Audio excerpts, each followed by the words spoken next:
Una vez ya hemos visto algunas de las características de las funciones, como interpolar lineal y de forma cuadrática, lo que vamos a hacer va a ser ver cómo podríamos obtener la expresión de una función cuadrática.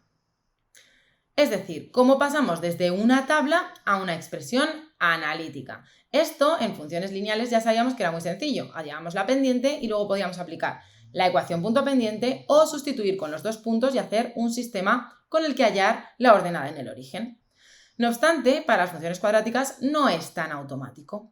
Si nos dan una tabla de valores con 3 o más pares correspondientes a una función cuadrática, podemos obtener la expresión, esta que tenemos aquí, con solo resolver un sistema de 3 ecuaciones con 3 incógnitas, aplicando el método de Gauss, tal y como hemos visto en interpolación cuadrática.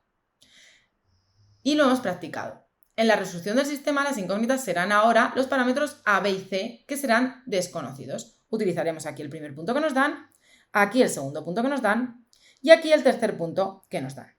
Una vez obtenida la función cuadrática, podremos interpolar y extrapolar valores que no están en la tabla proporcionada. Eso es lo que se llama interpolación cuadrática, que hemos visto y practicado en vídeos relativos a funciones. Sin embargo, ¿cómo pasamos de una gráfica a una expresión analítica? Si lo que nos dan es la gráfica de una función cuadrática, podemos, en ciertos casos, obtener su expresión analítica sin recurrir al método de Gauss. Para ello, nos deben dar al menos las coordenadas de 3 de los 4 puntos clave de una parábola. El vértice, los puntos de corte con el eje X y los puntos de corte con el eje Y. Caso 1, nos dan cortes con el eje X y el vértice.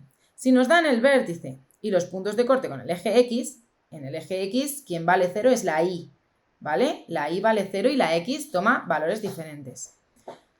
Tenemos que esta es la expresión analítica. Entonces, como tenemos dos puntos de corte, sabemos que tiene dos raíces, x sub 1 y x sub 2.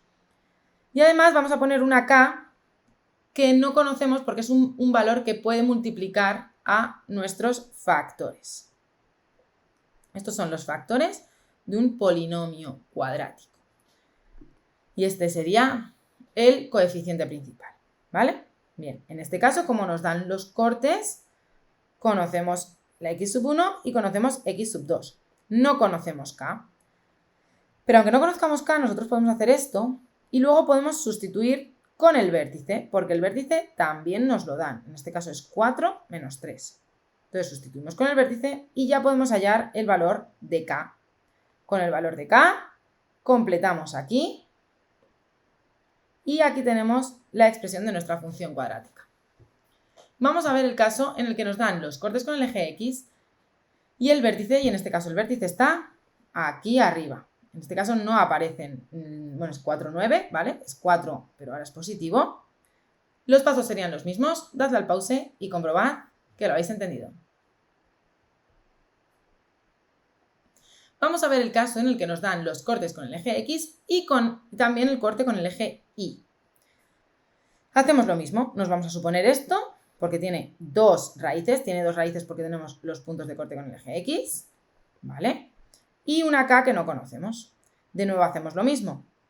Operamos lo que sí conocemos y sustituimos. ¿Con quién? Pues con el punto de corte. Y de esta manera hallamos directamente el valor de k. Sustituimos de nuevo aquí, ya completando con el valor de k y deshaciendo el paréntesis, y tenemos nuestra función cuadrática. Aquí tenéis otro ejemplo del caso 2 que os invito a que hagáis, dándole al pause. Caso 3.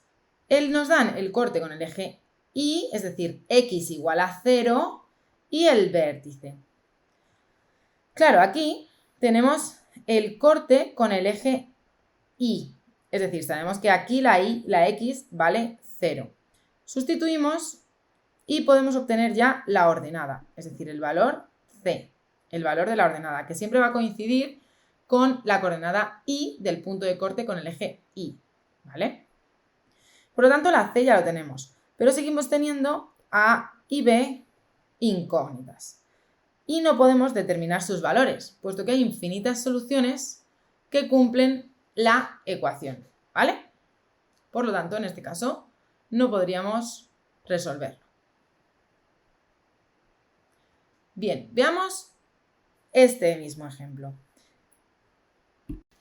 Como veis, si sustituimos con el vértice, llegamos a un valor de b que nos queda en función de la a. Por eso tiene infinitos valores. Vemos que para cada a lo podemos expresar en función de a. Y vemos que para cada valor de a tendremos una función cuadrática diferente. Por ahora este caso sería indeterminado.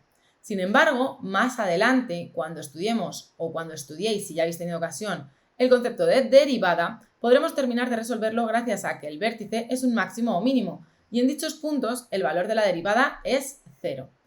Calcularíamos la derivada, esto lo voy a dejar esbozado para, por si acaso alguien que ya haya estudiado derivadas sabe hacerlo, pero todavía no lo hemos estudiado.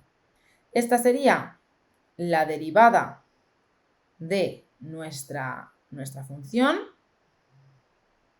y sustituyendo con como x igual a 2 tenemos que a es igual a 2, lo digo por el vértice, porque es un mínimo y por lo tanto la derivada es igual a 0 en un mínimo y ya podríamos determinar la función. No obstante, en este punto y sin haber visto derivadas, no podríamos hacer más que quedarnos en este escenario de aquí.